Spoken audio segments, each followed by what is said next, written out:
Computer programming सीखने की इस सीरीज़ के 7th वीडियो में आज हम वेरिएबल्स पर आधारित 5 सिंपल सी प्रोग्राम्स समझेंगे।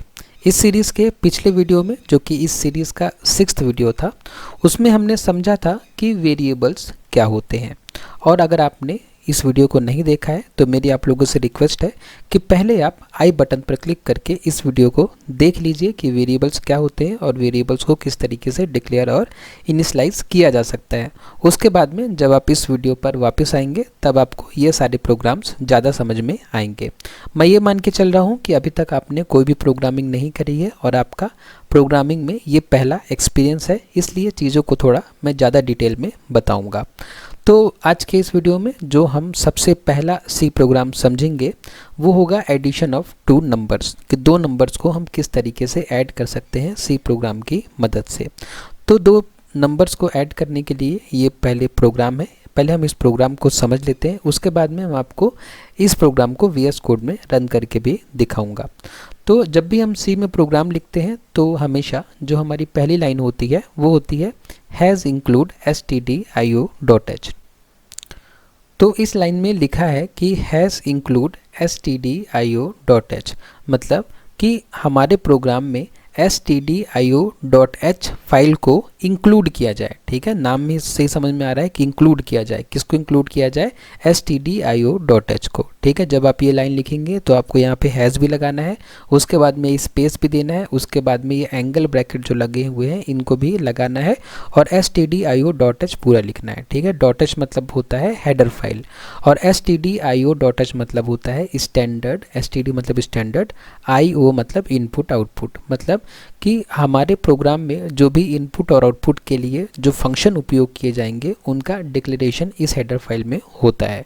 तो जब भी आप सी प्रोग्राम लिखेंगे तो आपको ये फाइल इंक्लूड करनी है, मतलब करनी है। इसमें आपको कोई भी सोचने की ज़रूरत नहीं है, ये फाइल हमेशा इंक्लूड करनी है, कंपलसरी होती है। ठीक है, उसके बाद में ये ऊपर जो लिखे हुए हैं ये कमेंट्स हैं, इनकी चिंता आप मत करिए। ठीक है, जब भी हम ऐसे डबल स्लैश के अंदर कोई लाइन लिखते हैं तो कंपाइलर इन लाइंस को एग्जीक्यूट नहीं करेगा। ठीक है, मतलब ये बस हमारे समझने के लिए, हमारे यूज़र के, डेवलपर के समझने के लिए है। हमारा कंप्यूटर इन लाइन को इग्नोर करेगा, इनको एग्जीक्यूट नहीं करेगा। ठीक है, जो भी डबल स्लैश के बाद लिखी हुई है इनको हम कमेंट्स कहते हैं। ठीक है, जो हमारा कंप्यूटर होगा, जो हमारा कंपाइलर होगा, वो बाकी इन प्रोग्राम्स इन लाइंस को रन करेगा जो कि कलरफुल में लिखी हुई हैं।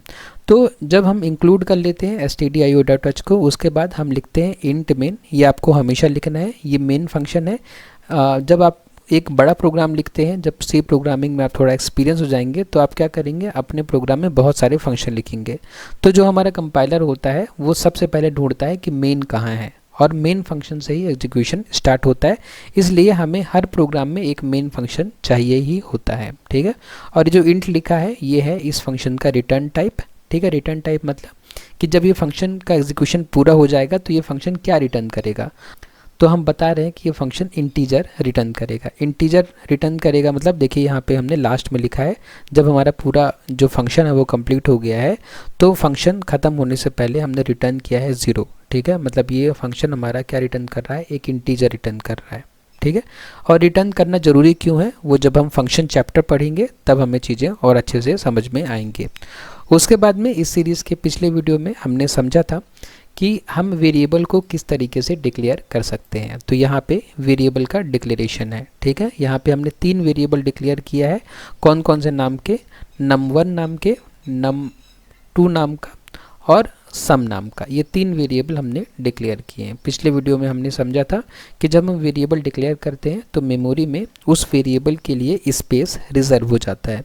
उसके बाद में देखिए यहाँ पे printf लिखा हुआ है ना। हमें कॉमन सेंस से हमें समझ में आ रहा है कि printf मतलब होता है कि हम स्क्रीन पर प्रिंट करना चाह रहे हैं। हम स्क्रीन पर क्या प्रिंट करना चाह रहे हैं? इंटर 2 नंबर्स, मतलब हम यूज़र को बोलना चाह रहे हैं कि 2 नंबर एंटर करिए। ठीक है, अब यूज़र क्या करेगा, 2 नंबर एंटर करेगा और जब यूज़र 2 नंबर एंटर करेगा तो उस नंबर को हमें रिसीव करना पड़ेगा। तो रिसीव करने के लिए हम क्या करते हैं, स्कैन करते हैं। ठीक है, स्कैनf। ठीक है, जैसे इनपुट देते हैं हम अगर हम कंप्यूटर को तो क्या करते हैं, स्कैनर से इनपुट देते हैं। ठीक है, उसी और जब हम प्रिंट करते हैं कंप्यूटर से तो प्रिंटर से आउटपुट लेते हैं। ठीक है, तो वही कॉन्सेप्ट यहाँ पे यूज़ हो रहा है। printf मतलब कि स्क्रीन पर हमें आउटपुट दिखेगा और स्कैनफ मतलब स्क्रीन पर हम इनपुट दे सकते हैं। तो आउटपुट देने के लिए फंक्शन हो गया प्रिंटफ और इनपुट देने के लिए फंक्शन हो गया स्कैनफ। तो इस प्रिंटफ से हमें जो हमारा यूज़र होगा, जो हमारे इस प्रोग्राम को यूज़ करेगा या रन करेगा, उसको मैसेज दिखेगा कि एंटर 2 नंबर, ठीक है, 2 नंबर एंटर करिए। तो यूज़र क्या करेगा, 2 नंबर एंटर कराएगा। मान लेते हैं कि यूज़र को ऐड करना है 10 और 5 को, यूज़र को जानना है कि 10 और 5 कितना होता है। तो जब यूज़र ने 10 एंटर किया तो 10 को हमने इस लाइन की मदद से यहाँ पे num1 नाम के वेरिएबल में स्टोर कराया, और जब यूज़र ने दूसरा नंबर एंटर किया तो उसको हमने num2 नाम के वेरिएबल में स्टोर कराया, ठीक है। और ये जो यहाँ पे लिखा हुआ है इसको फॉर्मेट स्पेसिफायर बोलते हैं। धीरे धीरे हम इनके बारे में समझेंगे। फॉर्मेट स्पेसिफायर मतलब कि हमें बताना होता है कंप्यूटर को कि किस टाइप के वेरिएबल की वैल्यू यूज़र से एंटर कराई जा रही है। तो हम बता रहे हैं कंप्यूटर को कि जो पहला वेरिएबल है वो इंटीजर है। इंटीजर के लिए जो फॉर्मेट स्पेसिफायर यूज़ होता है वो %d होता है। धीरे धीरे आपको याद हो जाएगा। और जो दूसरा वैल्यू हम यूज़र से मांग रहे हैं उसको हम num2 में स्टोर कर रहे हैं, num2 नाम के वेरिएबल में, और वो भी एक इंटीजर है, इसलिए दूसरा फॉर्मेट स्पेसिफायर भी इंटीजर है, ठीक है।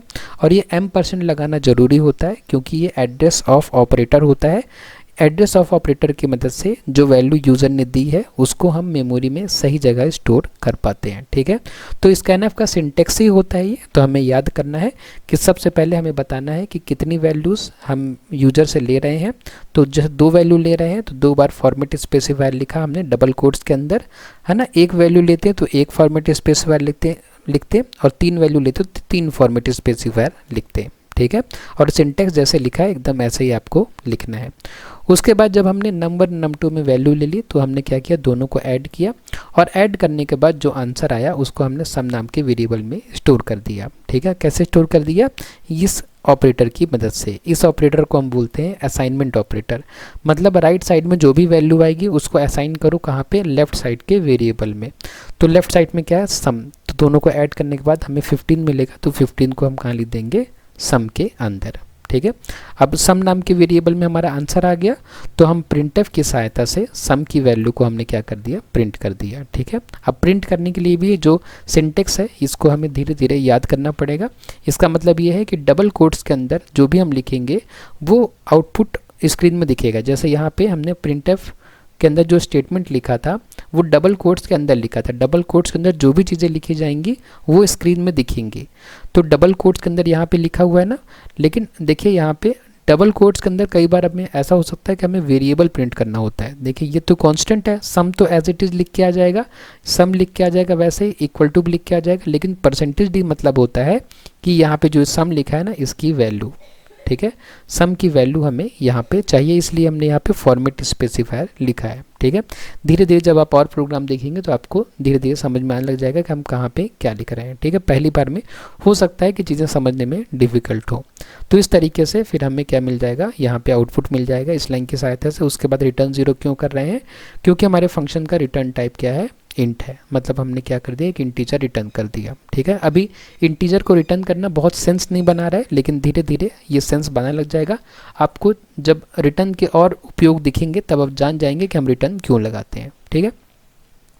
तो चलिए आगे बढ़ने से पहले क्या करते हैं, एक बार इस प्रोग्राम को मैं आपको रन करके दिखा देता हूँ ताकि आपके कॉन्सेप्ट जो हैं प्रोग्राम से रिलेटेड थोड़ा सा और क्लियर हो जाए। तो देखिए ये प्रोग्राम है जो अभी हमने समझा है, ठीक है। हमने सबसे पहले इंक्लूड किया है stdio.h को, उसके बाद मेन फंक्शन के अंदर 3 वेरिएबल डिक्लेयर किए, 2 वेरिएबल्स की वैल्यू हमने यूज़र से मांगी, दोनों को ऐड किया और सम नाम के वेरिएबल में हमने स्टोर कराया। फिर सम को हमने क्या कर दिया, प्रिंट कर दिया, और प्रोग्राम को हमने ख़त्म कर दिया, ठीक है। प्रोग्राम को समाप्त कर दिया। इस प्रोग्राम को जब मैं रन करूँगा तो हम देख सकते हैं यहाँ पे आउटपुट स्क्रीन ये है ना, ये आउटपुट स्क्रीन है। इस आउटपुट स्क्रीन में देखिए मैसेज आएगा, अभी प्रोग्राम रन हो रहा है, ठीक है। थोड़ा कंप्यूटर स्लो है मेरा इसलिए। देखिए मैसेज आया इंटर 2 नंबर्स, ठीक है, 2 नंबर्स इंटर करिए। देखिए ये प्रिंटफ के अंदर हमने लिखा है ना कि एंटर 2 नंबर्स, तो इस कारण ये हमें ये मैसेज दिख रहा है एंटर 2 नंबर। तो मैं 2 नंबर एंटर कर देता हूँ, 10 और 5, जैसे कि हमने जब समझा तो गया था। उसके बाद मैं एंटर प्रेस करता हूँ।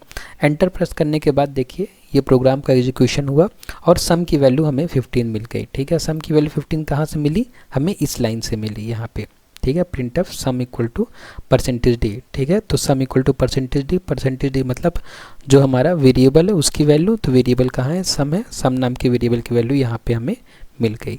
ठीक है, तो इस तरीके से हम प्रोग्राम को रन करा के भी देख सकते हैं।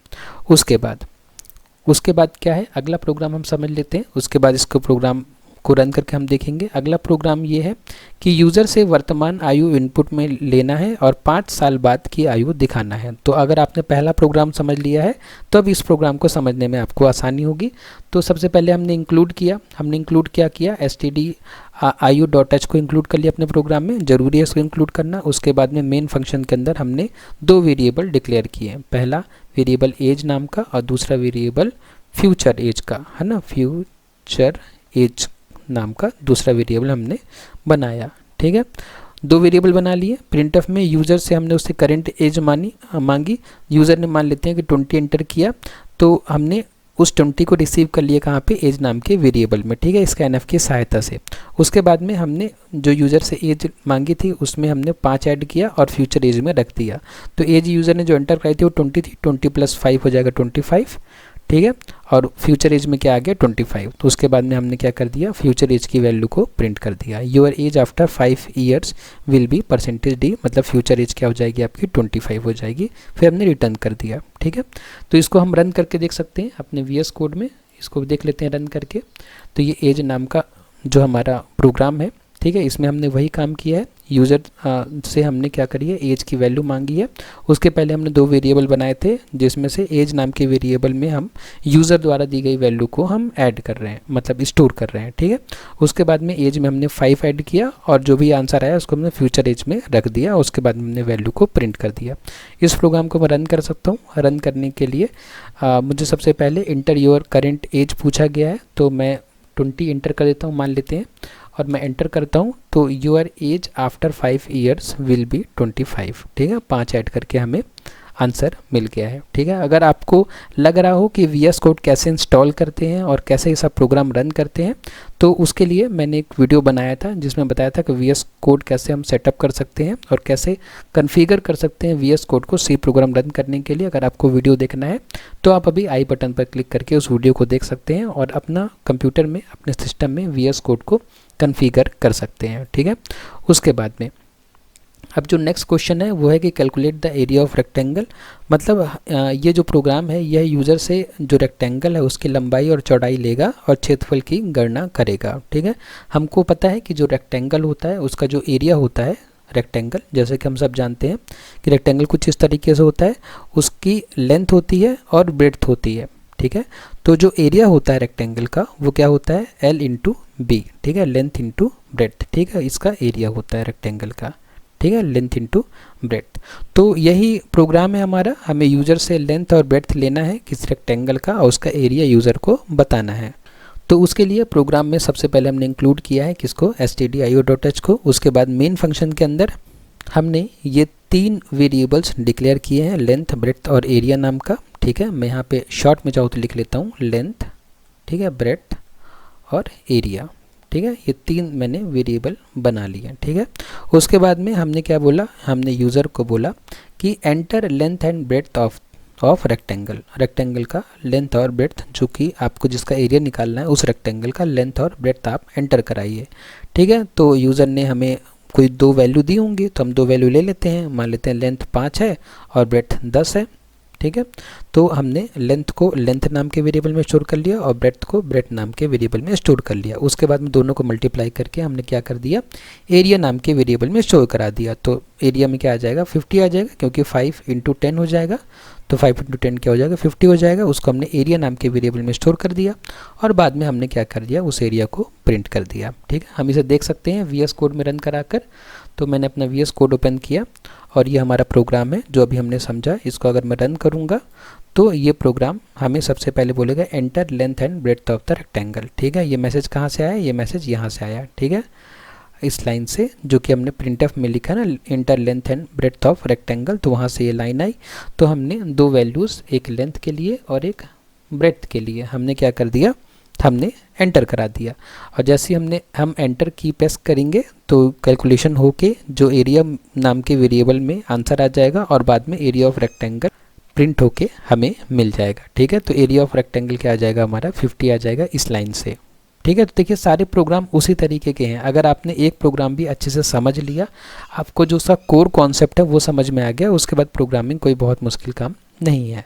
उसके बाद अगर हमें एवरेज 3 नंबर का कैलकुलेट करना हो तो हम क्या करेंगे 3 वेरिएबल बनाएंगे जो कि 3 नंबर स्टोर करेगा और चौथा वेरिएबल एवरेज स्टोर करने के लिए। ठीक है, देखिए ये भी एक ट्रिक होता है कि हमें कितने वेरिएबल्स बनाने की ज़रूरत है। कॉमन सेंस की बात है कि अगर हमें 3 नंबर्स का एवरेज निकालना है तो पहले हमें 3 नंबर को स्टोर करना पड़ेगा। ठीक है, उसके बाद में एक और वेरिएबल बनाना पड़ेगा जो कि एवरेज को स्टोर करेगा, है ना। तो 3 वेरिएबल में 3 वैल्यूज स्टोर हुई और उनका एवरेज निकाल के हमने एवरेज नाम के वेरिएबल में स्टोर कर दिया। अब 3 वैल्यू, अगर हमें 3 वैल्यू का एवरेज निकालना है तो 3 वैल्यू हमें यूज़र से मांगनी पड़ेगी। तो यूज़र से मांगने के लिए हम क्या करेंगे, यूज़र को पहले मैसेज दिखाएंगे कि एंटर 3 नंबर, तो यूज़र 3 नंबर देगा हमें। अब देखिए यहाँ पे थोड़ा एक चीज़ अलग है कि यहाँ पे जो हमने ये जो 4 वेरिएबल्स बनाए हैं ये फ्लोट टाइप के हैं। ठीक है, फ्लोट टाइप के इसलिए हैं क्योंकि हम चाहते हैं कि जब एवरेज निकलेगा तो एवरेज दशमलव वाली संख्या भी आ सकती है ना। ठीक है, एवरेज तो ज़रूरी नहीं कि इंटीजर नंबर ही आए, तो इसलिए हमने चारों वेरिएबल को हमने क्या कर दिया है, हमने फ्लोट टाइप का ही मान लिया है। ठीक है, फ्लोट टाइप का चारों वेरिएबल को बनाया है ताकि हम चारों वेरिएबल में इंटीजर टाइप की वैल्यू को स्टोर कर सकें। ठीक है, तो हम मान लेते हैं कि यूज़र ने जो वैल्यूज़ दी हैं वो है, मान लेते हैं कि 5.3, 4.2 और 6.8। इस तरीके से हम यूज़र से 3 वैल्यू, ठीक है, मांगते हैं। मतलब यूज़र जो 3 वैल्यू देगा और हमारा जो प्रोग्राम है तीनों वैल्यूज़ को A, B, C नाम के वेरिएबल में स्टोर कर लेगा। ठीक है, फिर क्या होगा कि तीनों जो वैल्यूज़ उनका सम होगा और 3 से डिवाइड होगा और जो भी आंसर आएगा वो एवरेज नाम के वेरिएबल में स्टोर हो जाएगा। ठीक है, उसके बाद में हम एवरेज को क्या कर सकते हैं, प्रिंट कर सकते हैं। और प्रिंट करने के लिए थोड़ा सा जो चीज़ यहाँ पे अलग है वो ये है कि अभी तक हम क्या कर रहे थे, जो फॉर्मेट स्पेसिफायर जो पिछले प्रोग्राम्स में था उसमें हम क्या लिख रहे थे, यहाँ पे %d लिख रहे थे।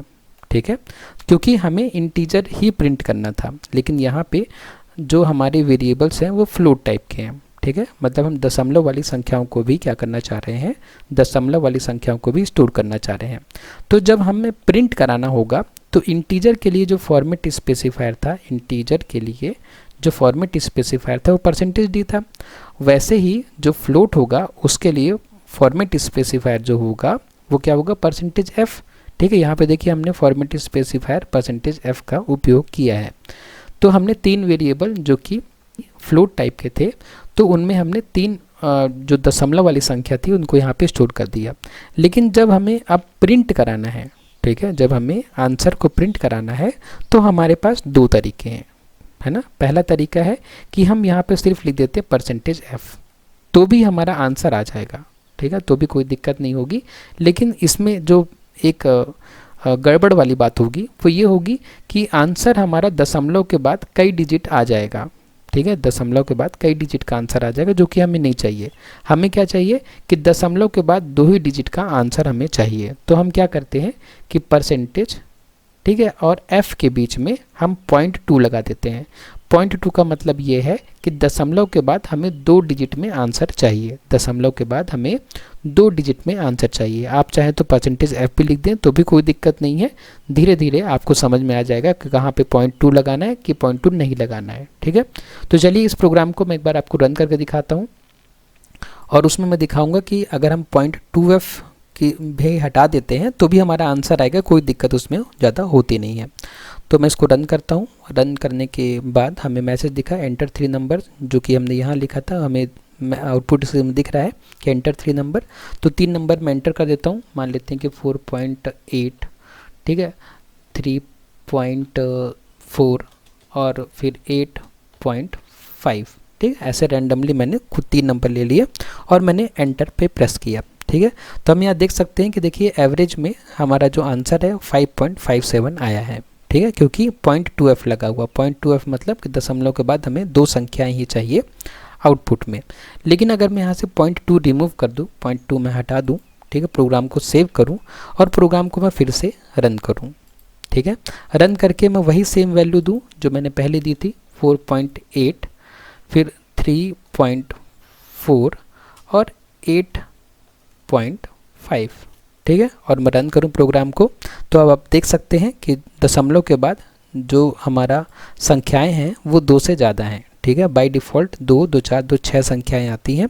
ठीक है, जब आप फ्लोट टाइप का वेरिएबल या फ्लोट टाइप के वेरिएबल्स बनाते हैं। ठीक है, अगर आप डबल टाइप के वेरिएबल्स बनाएंगे तब ये संख्या और ज़्यादा बड़ी हो जाएगी। ठीक है, दशमलव बाद का जो आंसर है वो और बड़ा हो जाएगा जब आप डबल टाइप के वेरिएबल बनाएंगे। ठीक है, फ्लोट टाइप में बाय डिफ़ॉल्ट जो 6 डिजिट होते हैं वो आते हैं। ओके, तो इस तरीके से हम समझ सकते हैं कि अगर हमें आंसर इस तरीके का चाहिए तब हमें .2f लगाना पड़ेगा, और आंसर इस तरीके का चाहिए तो हम सिर्फ %f भी लिख सकते हैं।